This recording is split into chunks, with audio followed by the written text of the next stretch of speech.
আমাদের করণীয় এবং উচিত কাজ হলো ইসলাম আমাকে কিভাবে চলতে বলেছে আমি নিজেকে সেইভাবে ঘষে মেজে পরিষ্কার করে ইসলাম অনুযায়ী আমার জীবন পরিচালনা করব।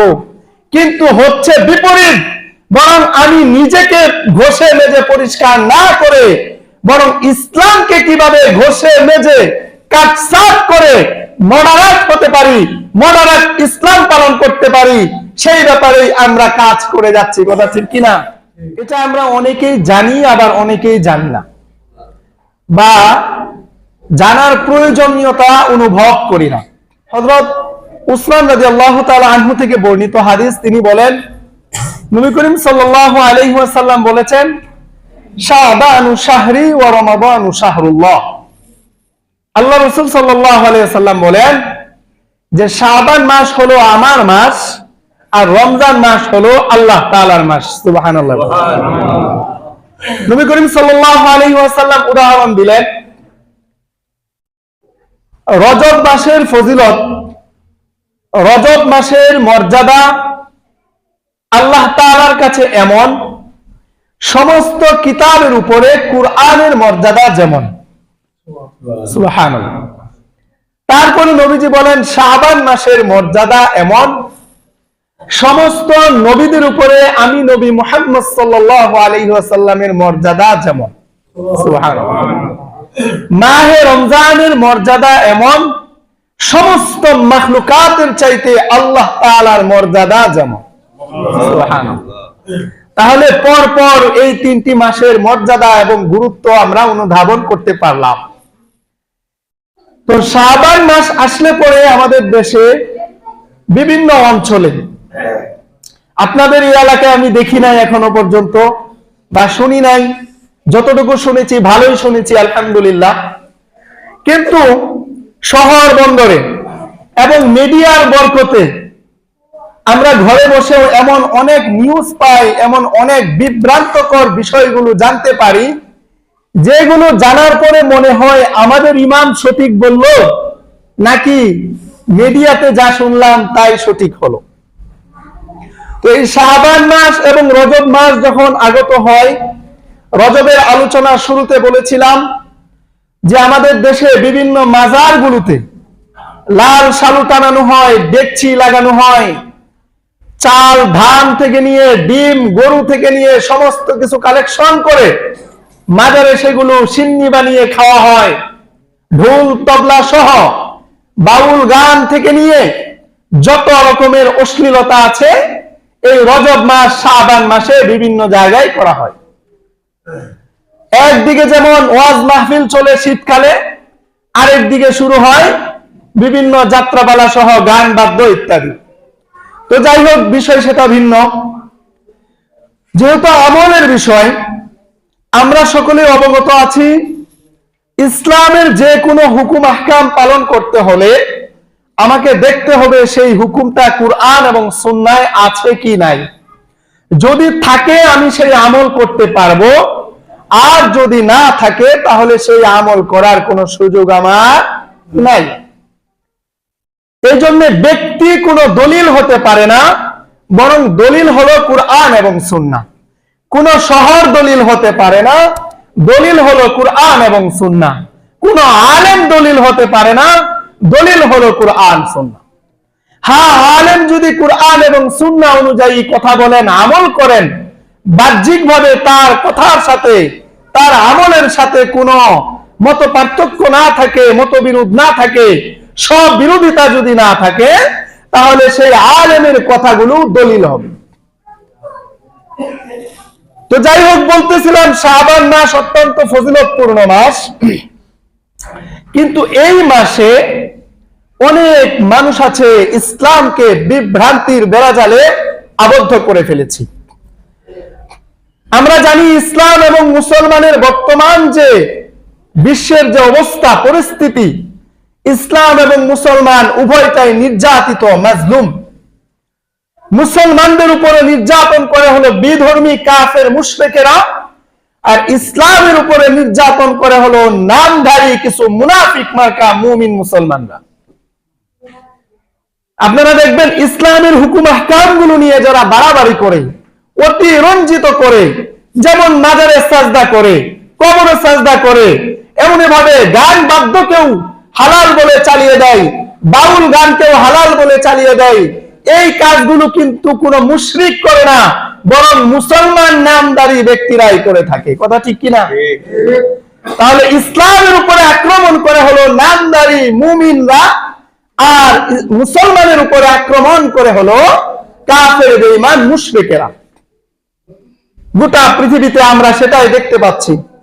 আক্রমণের অর্থ খালি এই নয় যে বোমা মারলো, বরং সাংস্কৃতিক আগ্রাসন থেকে নিয়ে, আমাদের নৈতিক মূল্যবোধ থেকে নিয়ে প্রতিটি বিষয়ের ক্ষেত্রে যেন মুসলমান ধ্বংস হতে পারে সেই ব্যাপারে সবাই সচেতন। বলতেছিলাম, এই শাবান মাস আসলে পরে মুসলমান নামধারী কিছু ভাইরা আছেন, শাবান মাসকে কেন্দ্র করে অতি রঞ্জিত এবং মন গড়া কিছু আমল আবিষ্কার করে। আমরা সকলেই জানি আমাদের করণীয় এবং উচিত কাজ হলো ইসলাম আমাকে কিভাবে চলতে বলেছে আমি নিজেকে সেইভাবে ঘষে মেজে পরিষ্কার করে ইসলাম অনুযায়ী আমার জীবন পরিচালনা করব।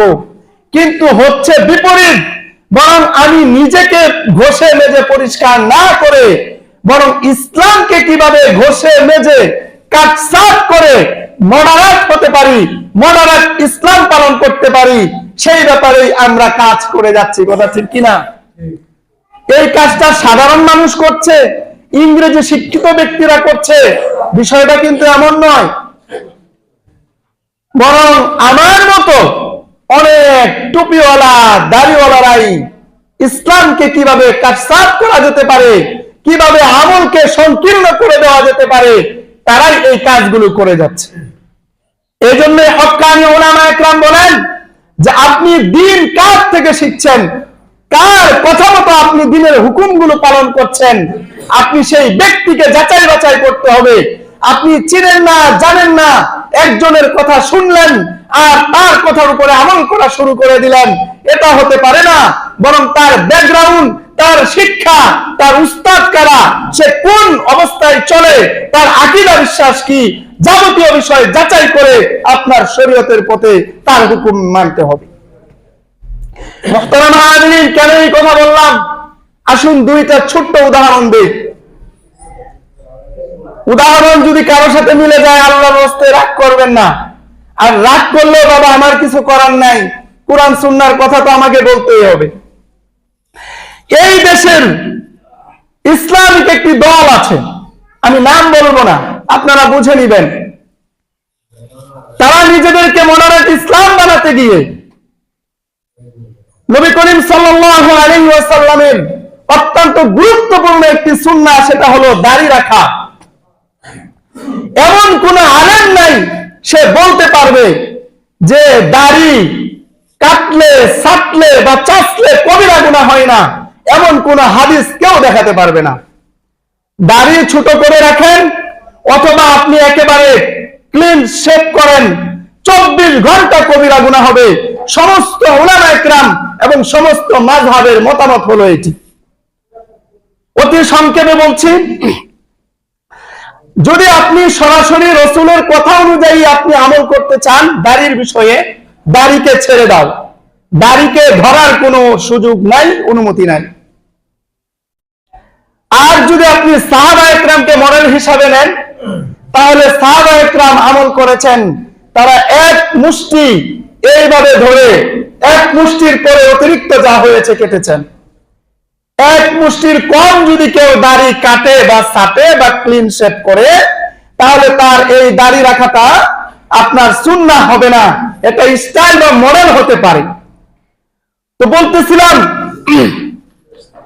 আমার মতো হুজুর বা টুপিওয়ালা কিছু মানুষ বা নামাজি কিছু মানুষ, আপনি দাড়ি রাখেন না, কবিরা গুনাহ হচ্ছে, আল্লাহর কাছে তওবা করলে আল্লাহ মাফ করতে পারেন। কিন্তু যখন আপনি বলবেন দাড়ি রাখা তো সুন্নাত, এটা না রাখলেও তেমন সমস্যা নাই, এই বলে যখন আপনি মানুষকে নবীজির এত গুরুত্বপূর্ণ একটা হুকুম থেকে দূরে সরাতে যাবেন, তখনই আপনি ইসলামের মধ্যে বিকৃতিকারী আপনি সাব্যস্ত হবেন। একজনে রাখতে পারি না, আমল করতে পারি না, আমি আল্লাহর কাছে ক্ষমা চাইবো, তওবা করব, রাখার চেষ্টা করব, নিয়ত করব।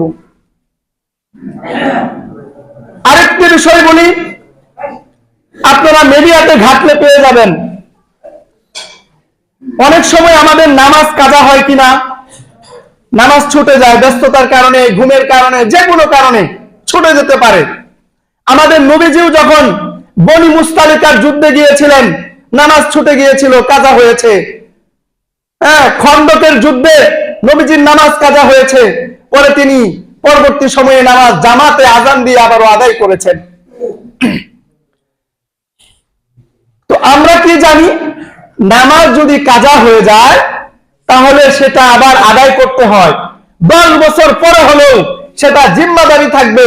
10 বছর তো দূরের কথা, যতদিন আমি বেঁচে থাকবো ওই নামাজ আদায় করা আমার উপরে এটা জিম্মাদারি থাকবে, যেটাকে বলা হয় উমরি কাজা।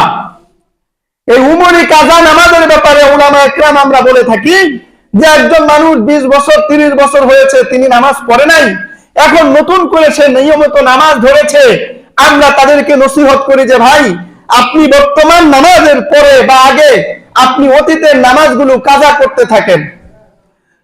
তো এটা হলো উলামা একরাম বলেন এবং সমস্ত আলেমদের কথা এটা। কিন্তু বর্তমান মডারেট কিছু আলেমদের হয়েছে যারা বলে উমরি কাজা বলতে কোনো নামাজ নাই। তো আমি ছোট্ট 2টা উদাহরণ দিলাম, এমন আরো অনেকগুলো ব্যাপারে বিভ্রান্তি আছে। তো বলতেছিলাম এই শাবান মাস অত্যন্ত ফজিলতপূর্ণ মাস। এই শাবান মাসের 15তম রজনী, যেই রজনী আজকে আসতেছে,